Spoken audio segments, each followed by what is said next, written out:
Fire me up. Let's go. Fire me up this week because Cal Poly Baseball just qualified for the NCAA Regionals for the first time in over a decade. 2014 was the last time they won the Big West. And in 2025, they took the first Big West tournament ever since 1998 when they discontinued that for some reason. But who knows? I am so excited for this weekend. Cal Poly Baseball has been it's been such an amazing story with this team. I love all those players. Alejandro Garza was super fun to have on the podcast. So, yeah, I'm here with Jonathan Z and Oliver Marburg. Once again, we here because of Cal Poly Baseball, and we're just here to talk about everything that's going on, why they won the Big West, and also what's in store for them for the NCAA Regionals. How are you guys doing today? Doing great, man. Happy to be back. I'm glad they gave us a reason to come back. So. Yeah, very, very happy to be here. Yeah. So, I mean, yeah, tell me, you guys went to Cal State Fullerton. You took the drive down, stayed in Brea. How was the whole trip? Yeah, it was a really fun trip and a really good experience. It was fun, traveling along with the team, seeing them in the hotel. They kind of sandwiched our hotel room a little bit. Was with Coach Lee and just in an elevator one morning. It was pretty interesting. It was cool interacting with James, the sports information director for baseball as well, and Bella, the social media. She manages the social media. So it was just a really cool experience all around. First time traveling to an away game with a team. So an away tournament. So really cool experience. Brea and Fullerton were both really nice areas that I don't get to go to very often. So yeah, really glad I got to go. Yeah, it was kind of a nice surprise because we had no clue that they were there until I think after the Fullerton game where we kind of were like, I think that's like one of the players taking their stuff to get washed or whatever, and we're like, that's odd. And then you see more and more players coming, you're like, oh, we're at the same hotel as them. Huh, that's interesting. No, but as Oliver said, it was a fun experience. James and Bella are great. Accommodated us however they could when it came to the media. So that's really cool. Now it's you always hear stories of journalists. They'll be just interacting with athletes outside of when you interview them, and it's completely different, right?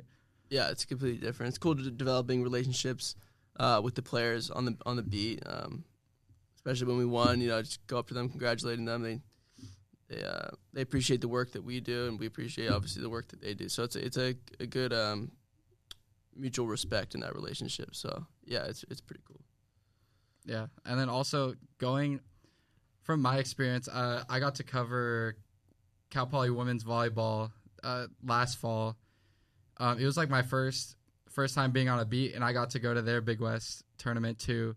But I think the coolest part of that was just going to a press conference, real formal press conference where the coaches, they sit down. You got the cool backdrop, the Big West backdrop and everything, all the formalities. I thought it was pretty cool. What did you guys think of the press conference? Yeah, it's definitely different than after a game, they're just fresh off a plane, usually they're fresh out of their meeting, whatever, and then you ask them a couple of questions, and they give good answers sometimes, but they also are trying to almost get out of game mindset into being more, I don't want to say more of a person, but there's definitely different mentalities when it comes to playing versus how you interact with people in your daily life. So the press conferences were really cool. It was also really cool to hear from UC Irvine's coach because we got to catch after the game on Saturday. He had to talk to the media, and we had a chance to sit down on that. It was really insightful to see how other teams think of our program. It's not something you get after a normal Big West contest. Yeah, the respect that he had for our program and Coach Lee in particular were pretty eye-opening. He talked about in length about how we were deserving of a playoff spot, and we were still one win away. And if we didn't win the game Sunday, we probably weren't going to get a spot. But he was like, if this isn't a playoff team, I don't know what is. They check all the boxes. So that was pretty cool to hear. And what were you asking about the press conferences? Yeah, it was a little different. They have the guy who kind of reads it out, the formalities, and posts it on the YouTube, and it's just us and the D1baseball.com reporter as well. So just like two people asking questions, and it's posted to YouTube. You get to hear your voice on the YouTube video, so it's pretty cool. Yeah, I like the press conferences. Yeah, and it's just like for more context, we after our games at Cal Poly, we either, at least in Mott Gym, we either go up to like the athletic, like the little like upstairs room. Yeah, the upstairs room in Mott Athletic Center, which is like kind of like that press conference area, but it's just like there's just like a little table there and like a backdrop, but the athletes don't even get to sit down.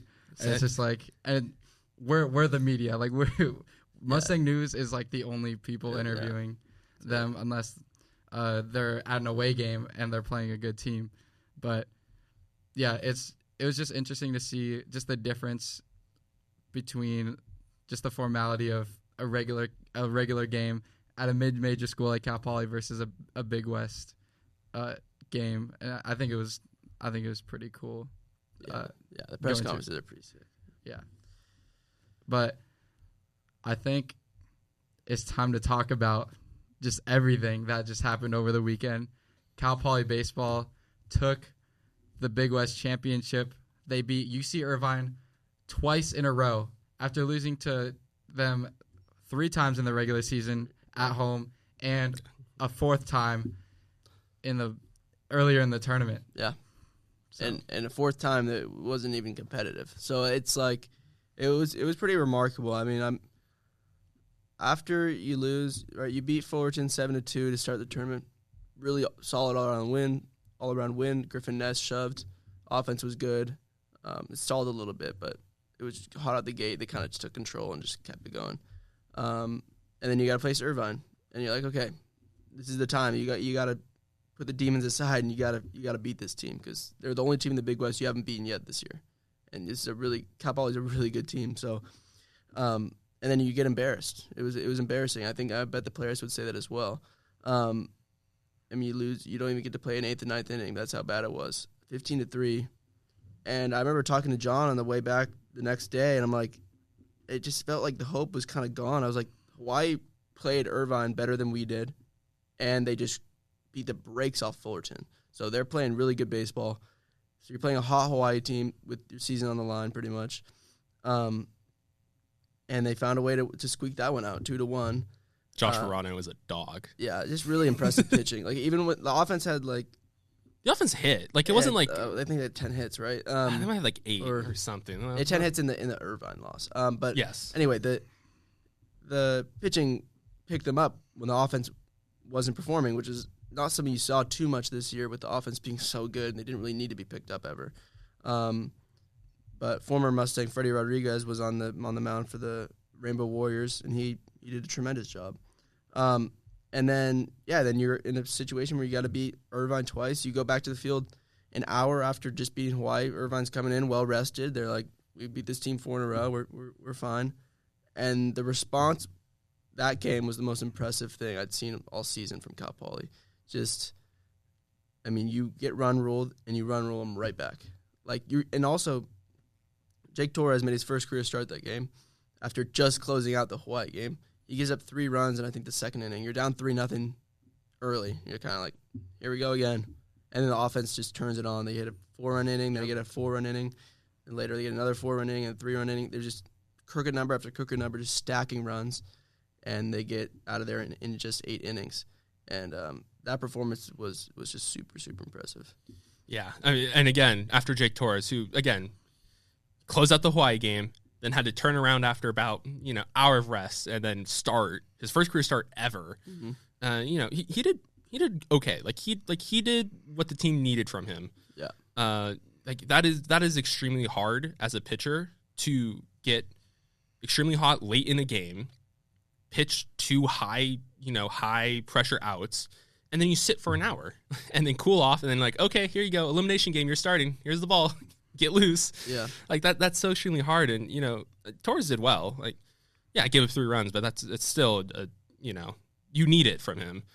And then Chris Downs followed him and, shoved. Yeah. Chris Downs and Josh Morano were probably the story of that doubleheader, definitely. Yeah. I mean, without those two going the length that they did, Sunday's probably not possible. Yep. Yeah, frankly. Because when you get to Sunday, you get Irvine again for the second time in 24 hours and the third in 48. Like, you're running low on pitching. You've played 5 games. Like, we've spent everyone pretty much. The only two people who hadn't pitched that, like, you'd usually like pencil in as like, hey, like, this is the people that Coach Lee usually trusts is Tanner Seguspie and Ethan Marmion. They gone warm a couple times during that Hawaii game, but they never came in. And Ethan Marmy, what a start from him! Yeah, definitely one of the weirdest starts I've ever seen. Program record 7 hit batters. I mean, the Irvine stands were not too happy. They were yelling out some things. The parents weren't too mad or weren't too happy about it.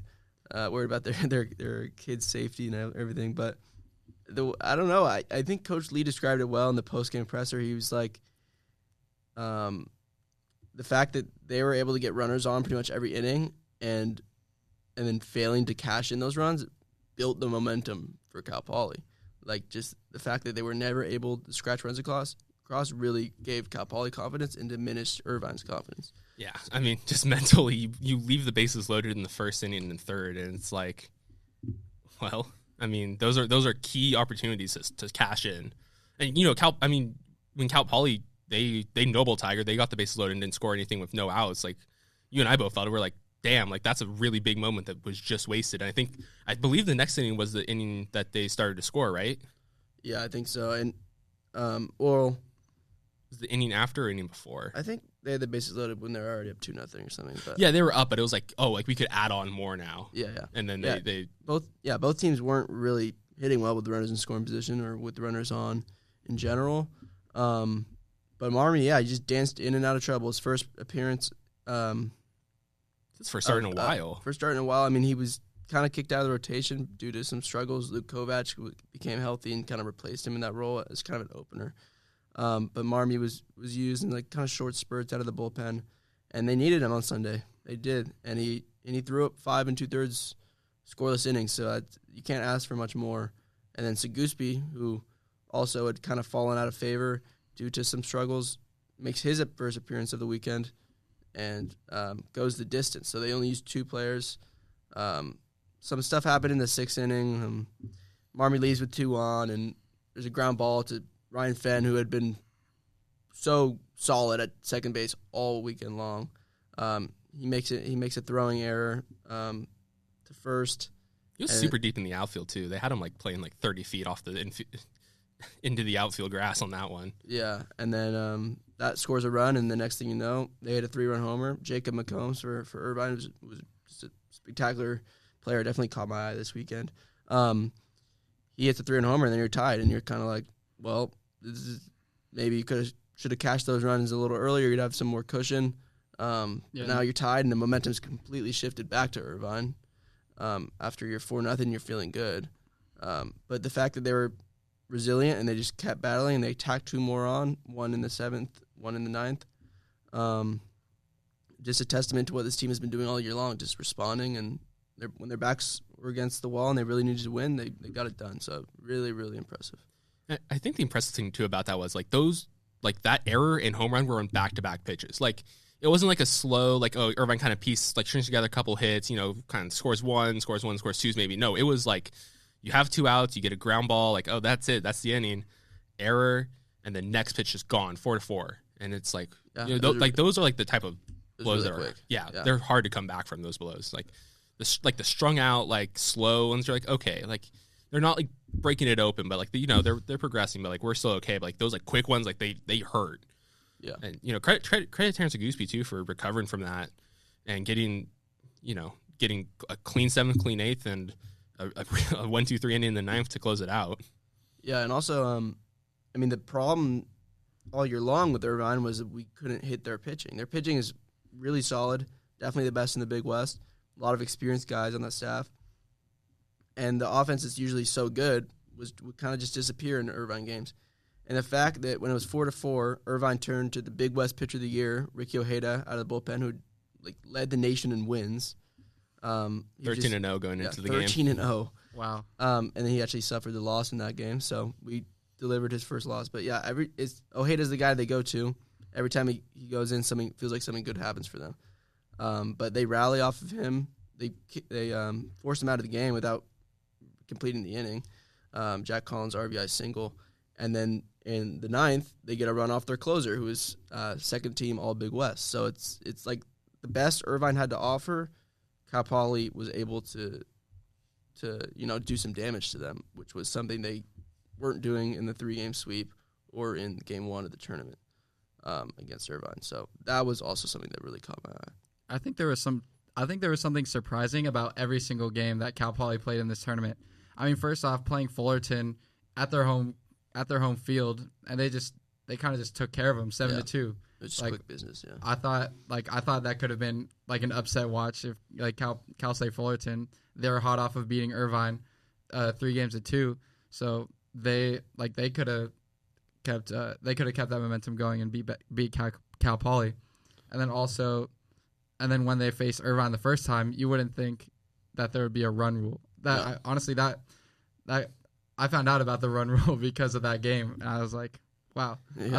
I thought that was only in softball with 5 innings, but we were researching the run rule mid-game because we're like, that's probably where it's headed. Yeah. I think I mentioned like there's a run rule I think somewhere here. Like vaguely remember reading the bylaws for whatever reason, probably tiebreaker or stuff. I'm like, I think I remember reading there's a run rule, and then sure enough, game's over. Oh, yeah. Well, shoot. Yep. Yeah, and then you get to the Hawaii game, and then it's like the offense. First, the offense puts up 2 runs. Like you would expect them to put, at least a couple more. Even if they did get about like 8 hits, you definitely need more than 2 runs if you're gonna have 8 hits in a game. And then also, Morano, like coming out of nowhere to deliver that ace of a performance. So it's like there's some good surprising things and also some bad surprising things, but they come up with a tournament win, so I mean that's all that matters. I actually just looked up the Hawaii game. 4 hits.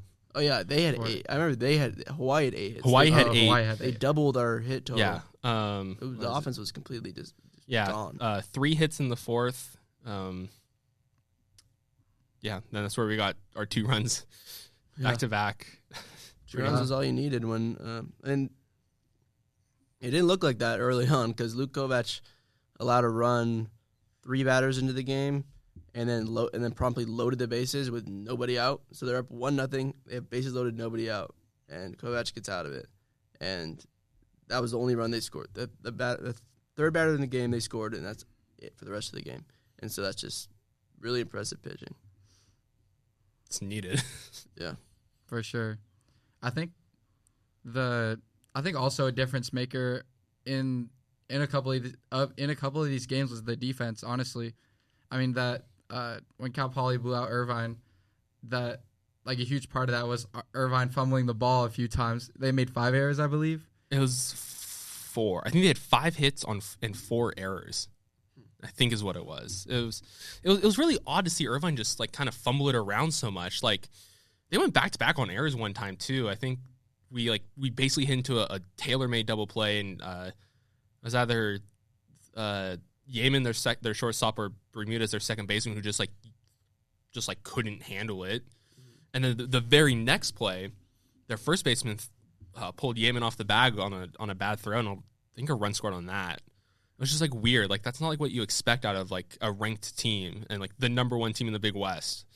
It was just like weird, like some weird mojo or something. Like I don't know like what it was that like they just like fell asleep at the wheel or what. But. Yeah, I mean it shouldn't be nerves. I mean, I wouldn't imagine they're playing probably a little too loose because they knew that their season or the tournament could end. You're talking about Saturday's game, or Saturday's game in Irvine. But going back to Cal Poly's defense, like that's something that I think Coach Lee stresses a lot, and I think that's something that he's like most proud of. He brought up their fielding percentage, which is kind of an old-fashioned stat, because it only has to do with errors versus non-errors. It doesn't really have to do with any other metric, but still, like, they're, I want to say, top 8 in the nation in fielding percentage, and he kept bringing that up, fielding percentage, like, we're a good defensive team, and it showed. I'd say besides that one error in the final game, it was pretty much clean throughout. especially up the middle. I mean, Nate Castellano has been so good defensively all year long. He's so impressive. He is. He's so fun to watch, and like just like there's balls that are hit. You're like, oh man, like darn base hit, and then like all of a sudden like here comes Nate Castellano, sticks his glove. Yeah, out. sliding stop, gets up, like throws a runner out or comes damn close, and you're like, oh okay, like that, I guess that's not a clean base hit anymore with him there. Yeah. Yeah, I mean, you're talking about just like the stature of the infield. It's Garza at third, small guy. Castellano at short, small guy. Fenn at second, small guy. It's just a bunch of small, infielders who are kind of playing probably all either shortstops or second baseman by trade, and they're just. I think that helps them. I think they're athletic. They get to balls and they use the arm strength that they have. And I mean, Garza was good at third. I think he made like one error, but he made a really nice play, robbing their first baseman Martinez of a hit down the line. And Fenn was really good, especially going to his backhand. He made a lot of stops that way, and threw to Dode at first. So I mean, yeah, even Dode is like kind of small for a first baseman. For sure. Like I mean, 6'3", 200 pounds. Like that's not like big guy. It's not, yeah, he's tall, he's big, but like in terms of like like Division I first baseman, I would not be shocked if he was one of the smaller like third or quarter of a first baseman. Yeah. And he's I believe a middle infielder coming in like last year. He probably big utility guy. Yeah, he big kind of played utility everywhere. guy. And they're like, all right, we got to stick him somewhere, and so they stuck him at first, and he's been probably one of their best hitters all year round, probably the best by OPS wise at least. Yeah, and to make a reference to our last episode, Garza never played third base. Never played third base. Doesn't look like it. Doesn't look like it though. Yeah, he's smooth over there. Yeah, and that's another thing that is a great product of Coach Larry Lee. I forgot who Garza mentioned as his base coach, but he accredited his third base skills to him. And just like the program emphasizing that defense, it definitely made the difference in a couple of these games. And even when Ryan Fenn made that error and that led to the 3-run home run, I mean, things could have gone a lot differently if he hadn't made that error. Yeah. Makes that even more important. But yeah, it would be a 4-0 game. You feel really good. And in the outfield too, it's pretty good. I mean, Kordick has just a missile of an arm in right field, and Casey Murray covers a lot of ground out there in center. So some of those throws in from Kordick like scare me. I'm like, they're just roped in. You're like, okay, hold on, who are you throwing it to? Like, hold on, no one's going. Kordick, calm down. Yeah, that guy got a cannon. So yeah, good defense. I mean, insane. I mean, absolutely insane offense. Like 6th in the nation in hits, 8th in batting average, I want to say. It's just like absurd how good that offense is. I mean, if you look at I remember I'd get the lineup cards pregame and just like 360, 360, 360, 330, 290, 310. It's just like absurd, like the batting averages on the team just straight up like. So just hitting and defense, that'll pick up pitching a lot of the time. Yeah, and then Jack Collins, like he dropped to batting 8th because he keeps striking out. He's been struggling a bit, but he's batting 290 still. Oh, yeah. Yeah. He slumped down from like 350 to 290 probably over the course of the year, but still like I think the 8th spot's a good spot for him. I mean, Lee mentioned just taking some pressure off him. Yeah. He's definitely a little mentally it was a little lost, I guess, at the plate. It seemed a lot of the breaking stuff he was kind of waving at. But in the 8th hole, he had a few good games. I mean, he had a homer against Irvine and then delivered the game-winning hit on Sunday with the RBI single to left field, scoring Kordick. So, yeah, he's still I don't know, but he's still pretty much like just as clutch as he was before. But yeah, has been struggling just a little bit. But yeah, I think putting him in that 8th spot is perfect for him right now, and that's probably what they're gonna do moving forward. That's what I think. I would imagine so. I feel like they wouldn't just switch it back. I mean, like Jack Collins had like a couple of good games in the 8th spot, especially against Irvine the last 2 nights. But I don't think it's like something you just like flip back because a couple good games. Like I do think to like what Larry said, there was a lot of pressure on him at the 4th spot, especially some of the hits that he's had throughout the year, like that home run against Oregon State. clutch hit against Riverside in the last series of the year. But there's kind of a lot on pressure on him to perform. Like when the lights are brightest, cliche or whatever. But like that does weigh on you. It does. It can break you down, especially if you have just like a little like streak of bad hitting. Like it can cascade. When he hits the ball, it still goes really far. That one against the home run off the clubhouse was tanked. Yeah, it was majestic. Yeah, I was a little surprised they moved Castellón to the 4-hole and not your typical, clean up guy. Yeah. Probably had like 1 or 2 homers the whole year. But it's not a team that hits a lot of homers. They kind of just single, and they get you that way. A lot of doubles. 129 doubles this year. Yeah, I'm pretty sure that's like top 20 in the nation. So, yeah, a lot of doubles, a lot of singles, a lot of doubles, and that's how they beat you. And another guy who was really impressive to me this weekend was Boogie, Casey Murray Jr. Yep. I mean, it felt like every time he needed a hit, he was there. He bats 5th, and I think that's a perfect spot for him.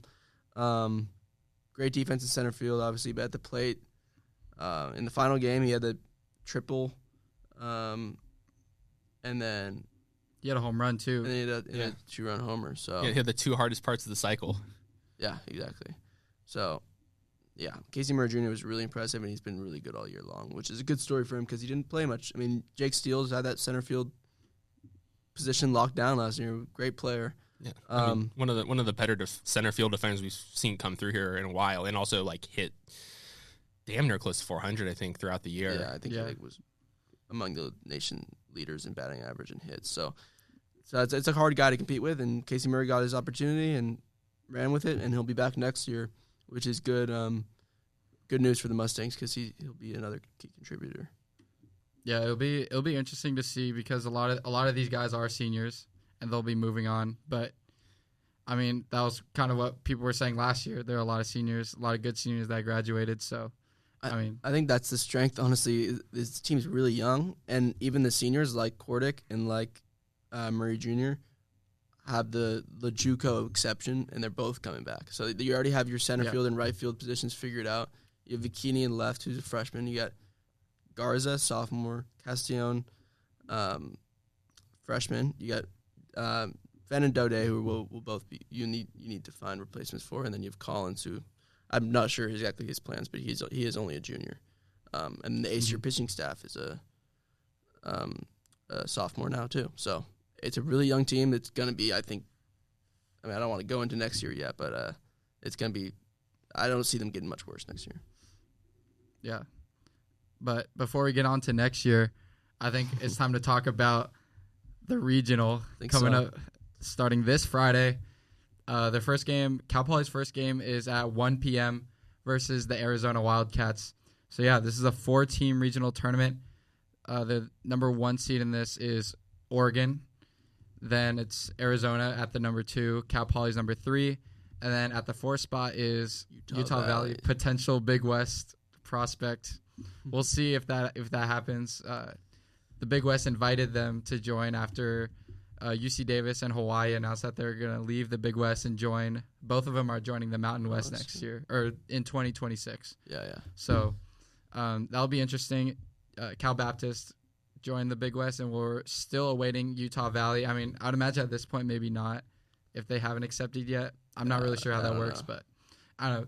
It'll be interesting. We'll see if Utah Valley joins the Big West next year, and that should in 2 years, and that should shake things up a bit. But yeah, tough draw for Utah Valley. I mean, obviously they won the WAC, winning they went undefeated in the WAC, but they're still they're 32 and 27 or something. They don't have an insane record or anything, and they finished tied for 3rd in the regular season. Tough draw because you're facing Oregon, 5th best team in the nation, and then Arizona, 21st ranked, and they won the Pac-12 last year, so they're the last Pac-12 champion in history. Also a really good team, and then Cal Poly, who's won 41 games, so tough for Utah Valley, and it's going to be a really good test for Cal Poly, especially that Arizona game because that'll kind of give them a good feel for where they're at in the national rankings. I mean, you just won 2 in a row off the Irvine team, who's been as high as I think 10th in the ranking this year, maybe even higher. And yeah, so it's gonna be a good test for Cal Poly. I want to see them match up against Oregon because that's just a premier team. Yeah, Oregon's actually ranked 12th in the nation right now, according to the NCAA. national seeds are. Yeah, it's like a weird combination of things. Yeah. I don't. D1 baseball has them at 5, but they were seeded at 12, so it's either way. And then UNC, who's on the other side of the super regional bracket, is number one. Number one. Yeah. So even if you get out, you get out, you're gonna have a UNC best team in the country waiting for you. So yeah, and either way, Oregon is a great team, and they're the team to beat in this tournament. Mm-hmm. I mean, honestly, all three teams are good. Like that's the crux of it. We're in the playoffs now. There's no easy out anymore. You got to bring your A game every game. Mm-hmm. Yeah, and then Cal Poly plays U of A in the first game. I don't know how much you guys have scouted U of A, but I am looking at them right now. Let's see. They got Mason White, 16 homers in 57 games, OPS of damn near 1,100. What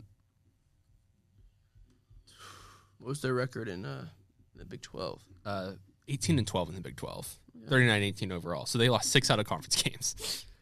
Their pitching staff looks pretty solid. 4.73 ERA to a opponent 6.5. I feel like that's the one thing that's going to be I don't know about maybe misleading about the stats because, the Big 12 is probably a better baseball conference than the Big West is, in terms of the quality, the top to bottom quality. And they definitely have more teams than the Big West, who only has 2. Yeah. Oh yeah, they have more. I know teams. Arizona State's solid. I know TCU almost hosted a regional themselves. So there's. I think ASU did. ASU made it. ASU's in the UCLA Irvine region. Oh yeah, that's a fun one. Yeah, but yeah, it's gonna be tough. Either way, yeah, it's a little bit harder to judge because they're in the middle of the conference, but they're also in a really stacked conference. So yeah, the stats are hard to judge if you compare it to Cal Poly. Oregon's just a good team, and I think they are top 5 in the nation or something in home runs. So they have 107. Yeah, I'd buy that. 107 homers. Yeah. So that's a team that will just slug. I don't know if that means that they play in a hitter friendly environment. I know the Eugene Emeralds, the Giants high A affiliate, also plays there, and but I don't exactly know the dimensions or how the weather affects how hitter friendly that park is. But Coach Lee did mention that he wants to go to a place hitter friendly to bring out the best that Cal Poly has. So Mason Neville has 26 homers. 26 homers, 67 hits. That's pretty impressive. Slugs 745. It's only its own. That's over a well. He also has 9 stolen bases. So Welcome back, Joey Gallo. Welcome back, Joey Gallo. Over a third of his hits are home runs. So he's hitting 293 too. That's a little scary. That's fun. That's weird. Okay. Yeah. So watch out for that guy. Yeah, but that's also Cal Poly strength. So I think the best case scenario is that it's a slugfest, but Cal Poly outslugs Oregon. I think Cal Poly wants to get into those high-scoring affairs. Obviously they don't want to, but I think that's the way they can win it. These pitching duels, I don't think they fare as well in. So. I think there's definitely more question marks when it comes to pitching duels. Yeah. When they get into the high offense, back and forth, that, I think that suits them well. Obviously they obviously want to win just 20-0, call it a day. Obviously you want to score a lot, and allow a little, but it's. I do feel like those high offense games favor Cal Poly more than the defensive, defensive kind of back and forth. But Cal Poly's won both types of those games throughout the season. It's not like they've only won 1-0, 2-1 games, or they only win the 13-12 games. It's they've won both against quality teams too. So I think it's important also coming off of 2 straight wins against a good Irvine team to set them up here, because that was the problem with Irvine, right? You weren't getting into those high-scoring games, and the pitching couldn't hold them down long enough for a struggling offense to come back. And then now that you've shown that you can, beat the best of the best in your conference, and Irvine has some of the best pitching in the nation, right? So it's Yep. They've showed that they can compete with those teams now, and I think that just breeds a lot of confidence going to this regional. I think Cal Poly can make a lot of noise. Yeah, and I think another key is probably just strike first because, I mean, in that Irvine game they broke it open very quickly, and same thing with Irvine when they did that to Cal Poly in the first game. But if Cal Poly scores 7-8 runs in the first few innings, like that just makes it harder for any team to come back from that. So.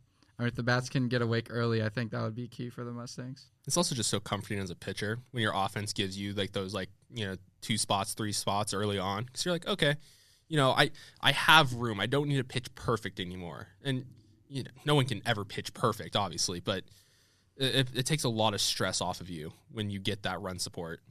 Yeah, and especially when you have guys on, it's easier to feel pressure when you're only up a run or you're tied. So when you're up 8 runs, then it's like you have that ease of confidence on the mound still. And they have the top of the order to do it. I mean, that was the kind of the theme throughout, just how good the top of the order was. Dode, I mean, you have 4 guys who hit 350 plus, and Dode, Fenn, Garza, Castellon. Like that'll set you up. So yeah, it's a good feeling when Dode hits a leadoff double and you hear "Turn My Swag On" by Soulja Boy, and Ryan Fenn's coming up, and and then Nueva York by Bad Bunny, Garza's coming up, and the walk-up songs were some of my highlights too. You hear it and you know who's coming, and so I hope that continues in Eugene. Yeah, I know you mentioned only the top 4, but Casey Murray Jr. 5th hits 299, and then Cam Hoyland hits 331. So you basically have the top 6 hitting, and then you have basically Kordic. 300. Yeah, Kordic got like 260 probably, but he has Kordic's, homer, but he has a power. Yeah, same with Collins. Collins at 290, obviously we talked about, and then Dante Vicchini in the 9 slot, 311. Turn that lineup over, get base runners on. Yeah, I do like Vicchini a lot in the 9 spot because he flips that lineup all over a lot.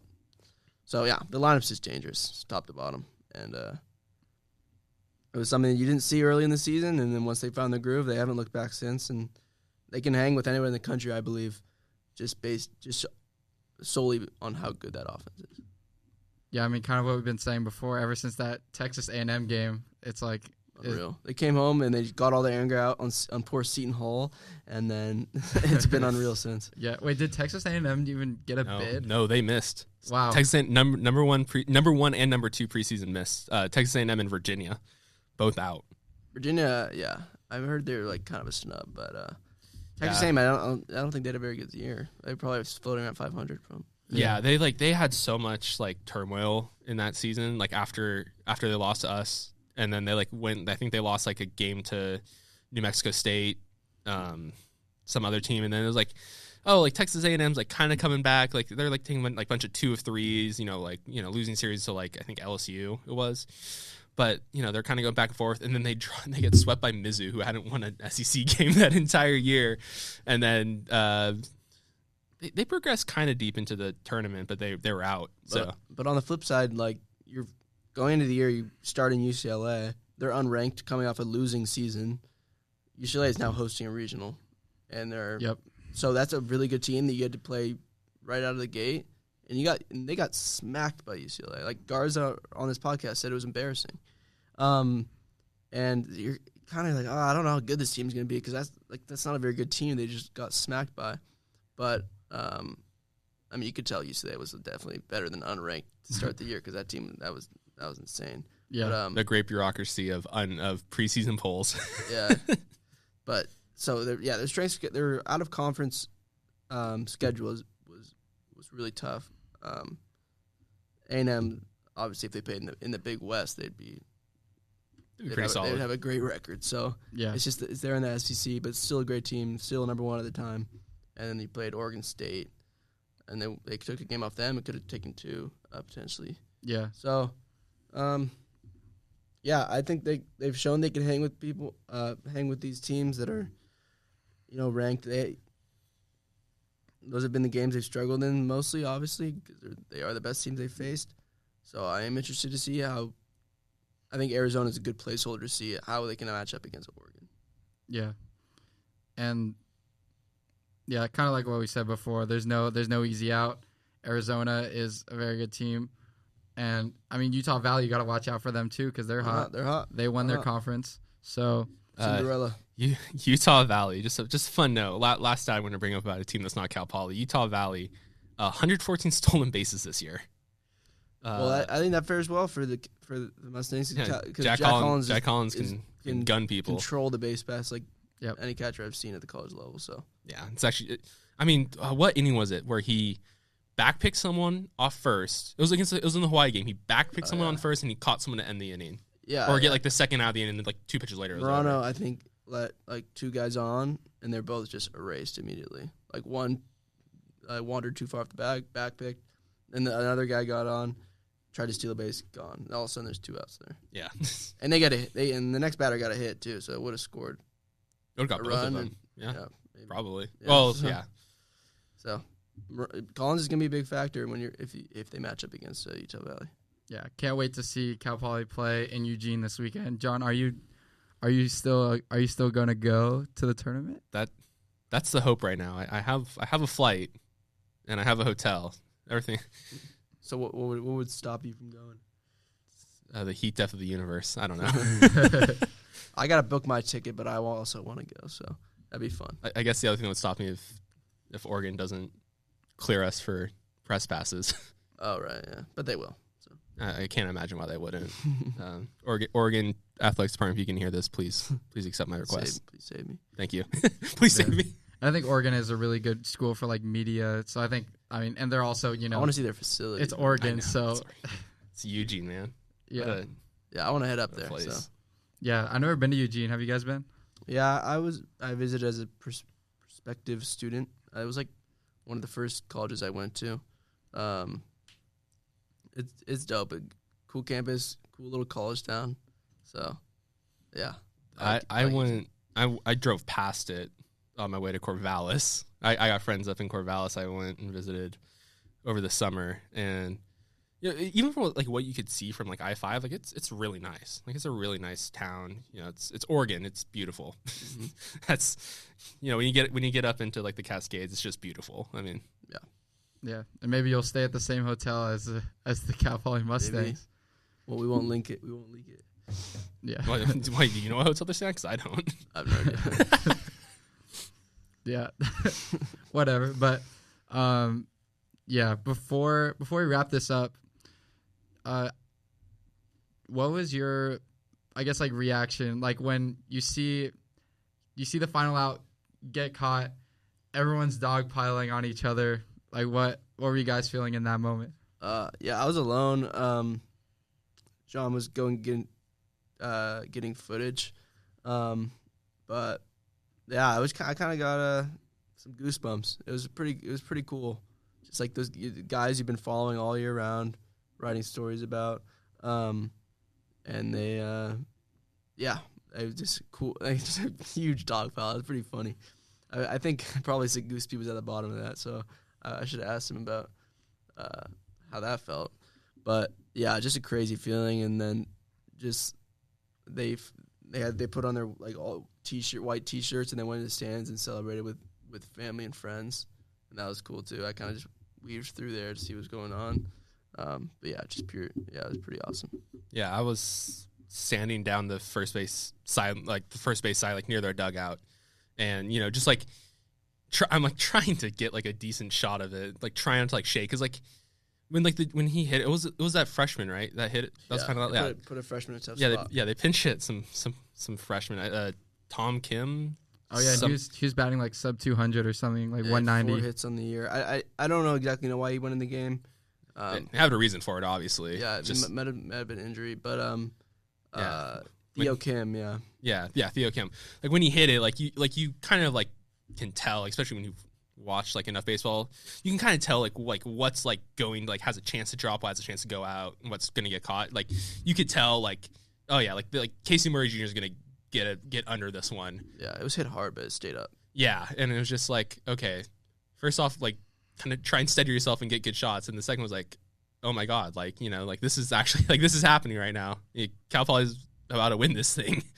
Like, for it's been what? It's been 11 years since we won the Big West title. Yep. And kind of especially like as like a bubble team, I think it was like, are we in, are we out? It's kind of up in the air. It was very like, I don't want to say comforting, but it was very satisfying. Yeah, that's a good word. Satisfying to watch. Yeah. Took it out of committee's hands. They couldn't, because Larry talked about in the postgame. He was like, I've been on the wrong end of the committee too many times. And it was just cool. He has. They don't respect the Big West, and to just win it and not have to worry about whether you get picked or not, that was satisfying. Yeah. I would imagine, like, you were filming, like, for the social media, right? I would imagine it would be hard to, like, not, like say, yeah. I was just so weird about trying to get it, like, steady. Like, I was like, I had the Nikon camera in my one hand here and then my phone on the other. And I'm, like, trying to, like, push it all together so, like, it would, like, be, like, roughly the same shot. I'm just, like, trying to follow. I'm just, like, shaking. The tripod? Like, no, it was just by hand. But I think if you like look at like the graphic they made of the dog pile, I'm like directly behind it, and you just see like this, like you see like me in like my green shirt, and then like just like up on my face, just like my teal phone case, just like this, and the camera here. It's kind of funny.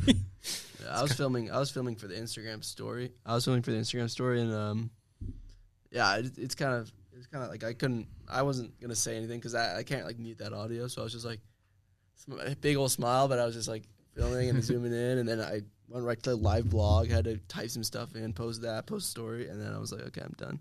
But yeah, it was kind of chaotic, but it was worth it. Yeah, and it's like, I don't know, at the end of the day, like we're students and we're fans of these teams that we cover. Yeah. So it's like I feel like as a student, you don't really have to drop the fan card. I mean, if you're working a professional beat reporter, sure, but as students, like this is your school, this is your team, so. I think it's fine to be. You have to do a little bit. Like you can't like be like. Well, yeah, I don't cheer in the press box. I just go. I keep a straight face, but inside, I'm like really happy. Well, I mean, I'm sure like even like the professionals inside, they're like, pretty excited. For whatever reason, but that's fair. Yeah, because you feel like you're part of it because you're talking to the team. It feels like you're a part of like their journey because you're tracking it and you're documenting it. So yeah, it's a cool experience covering a team that wins their conference, and you just see not only the journey but kind of like an evolution of what the team used to be or what players used to be and what how they are now. I think that's the cool part. Yeah, absolutely. But yeah, thank you guys for listening to this episode of the Gallop. Be sure to tune into Cal Poly baseball versus University of Arizona on Friday at 1 p.m. Where is it? Streaming ESPN. Yeah, I think it's ESPN Plus. I don't. They gotta give us at least ESPNU or something. Yeah, regional. Yeah, not yet. Not on ESPNU yet. Probably ESPN Plus. But yeah, thank you so much for watching, and we'll see you on the next episode. Thank you.